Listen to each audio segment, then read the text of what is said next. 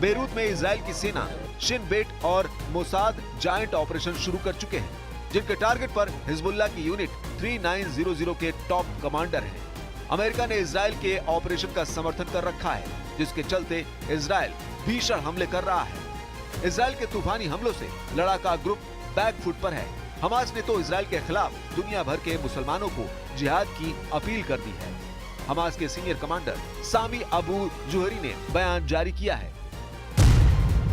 जुहरी ने कहा है कि अमेरिकी राष्ट्रपति डोनाल्ड ट्रंप फिलिस्तीन में भुखमरी और नरसंहार चाहते हैं। इसके खिलाफ दुनिया के सभी हिस्से से हथियार उठाने की जरूरत है। हमें अब किसी भी विस्फोट से, बंदूक से, चाकू या फिर पत्थर से दुश्मनों को रोकना होगा। हर किसी को अब चुप्पी तोड़नी होगी। नेतन्याहू ने गाजा पट्टी में ऑपरेशन स्ट्रेंथ एंड स्वार्ड चला रखा है। नेतन्याहू ने हमास लीडरशिप को क्लियर मैसेज दे रखा है कि अब गाजा पट्टी में हमास का वही मेंबर जिंदा बचेगा जो सरेंडर करेगा। जिसने भी इजराइल पर हमले की जरूरत दिखाई, उसे कब्र में पहुंचाने में देर नहीं लगाई जाएगी। इजराइल और अमेरिका के आक्रामक रुख से ये साफ है कि दोनों देश युद्ध के नतीजे जल्द चाहते हैं, मगर ईरान ऐसा होने देगा ऐसा लगता नहीं। द यरूशलेम की रिपोर्ट में दावा किया गया है कि ईरान की मदद से जल्द हमास 7 अक्टूबर जैसा नरसंहार मचा सकता है। इजराइल की राष्ट्रीय सुरक्षा परिषद ने चेतावनी दी है कि विदेश में इजराइल के नागरिकों पर आतंकवादी हमले हो सकते हैं। इसके लिए ईरान समर्थक फाइटर ग्रुप नए खूंखार शार्प शूटरों और आत्मघाती हमलावरों की भर्ती कर रहे हैं। एनएससी की रिपोर्ट में कहा गया है कि दुनिया के किसी भी देश में रह रहे इजरायली लोगों का अपहरण कर टेरर ग्रुप सौदेबाजी करने का प्लान बना चुके हैं। स्वीडन और बेल्जियम में इजराइल के दूतावासों पर हुए हमले इसी साजिश का हिस्सा थे। इजराइल ने आशंका जताई है कि ईरान बड़े साइबर अटैक के लिए रेडी है। उधर सीरिया फ्रंट से इजराइल को सबसे ज्यादा थ्रेट मिलने लगा है, जहां तुर्की एयरबेस बनाने की जुगत में जुट गया है। इजराइल ने धमकी दी है कि तुर्की ने अगर सीरिया में एयरबेस बनाया तो इसे बर्दाश्त नहीं किया जाएगा। हाल ही में इजराइल ने सीरिया में घुसकर बेहिसाब बारूद बरसाया था। जब ट्रंप हूती लड़ाकों पर बम बरसा रहे थे, जब नेतन्याहू की आर्मी हिजबुल्लाह फाइटर्स का दौड़ाकर दम उखाड़ रही थी, तभी सीरिया के लताकिया में जो हमला हो रहा था उसकी भनक किसी को नहीं लगी। इजराइल ने आधी रात सीरिया में घुसकर कोहराम मचा दिया है। इजराइल ने जंगी जेट से हवाई हमले कर कमांडर जुलानी के गढ़ में भारी तबाही मचाई है। इजराइल की एयर स्ट्राइक इतनी जोरदार थी कि बम धमाकों के बाद लगी आग कई किलोमीटर दूर तक दिखाई दी। बम विस्फोट का शोर लताकिया में पूरी रात सुनाई देता रहा। हवाई हमले के बाद सीरिया में इजराइल आर्मी ने ग्राउंड ऑपरेशन कर हथियारों का बड़ा गोदाम तलाश निकाला है। इजराइल के हवाई हमले के बाद सीरिया फ्रंट पर महायुद्ध छिड़ने का सायरन बजने लगा है।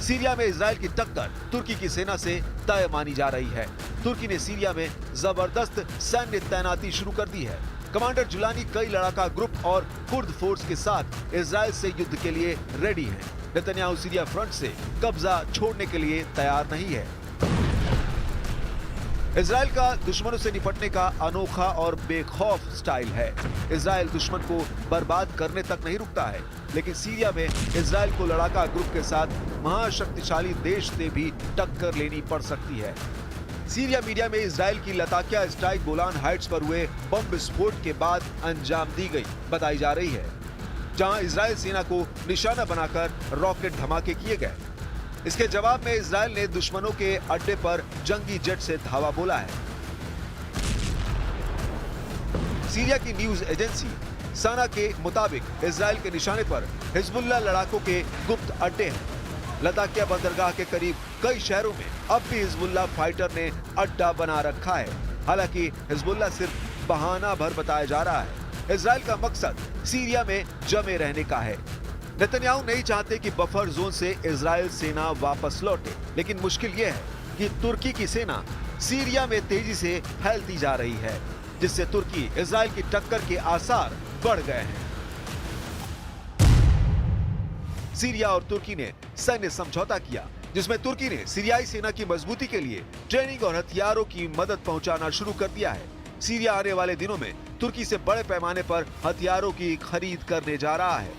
एर्दोआन सीरियाई विद्रोहियों को हथियार देने और सैन्य समझौता की कोशिश में जुटे हैं, जबकि कमांडर जुलानी सरकार को अब तक किसी भी देश ने मान्यता नहीं दी है। ऐसे में तुर्की के लिए सीरियाई विद्रोहियों को हथियार बेचना मुश्किल हो सकता है।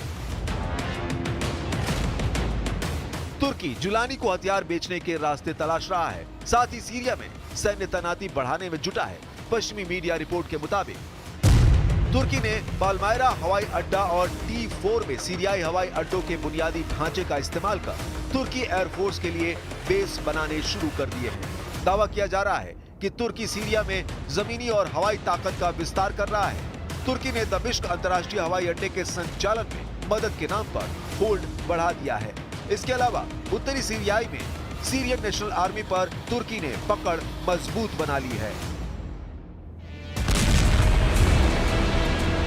कुर्द फोर्स को पहले ही एर्दोआन अपने पाले में ले चुके हैं। तुर्की के राष्ट्रपति की सभी चाल पर इजराइल ने बारीक नजर बना रखी है, इसलिए वक्त बेवक्त सीरिया में इजराइल बारूदी धमाके कर अपनी मौजूदगी का एहसास करा रहा है।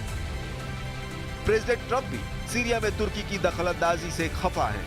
अमेरिका ने सीरिया में साइलेंट ऑपरेशन ऑन कर रखा है। अगर नौबत इजराइल तुर्की युद्ध की आई तो अमेरिका क्या करेगा दुनिया जानती है। सुपर पावर से मिले बैकअप से ही इजराइल 7 फ्रंट पर दुश्मनों पर भारी पड़ रहा है। यानी इजराइल से जंग शुरू होते ही तुर्की को अमेरिका से भिड़ना होगा। फिर ऐसा युद्ध हो सकता है जिससे कई मुल्कों का नक्शा बदल सकता है।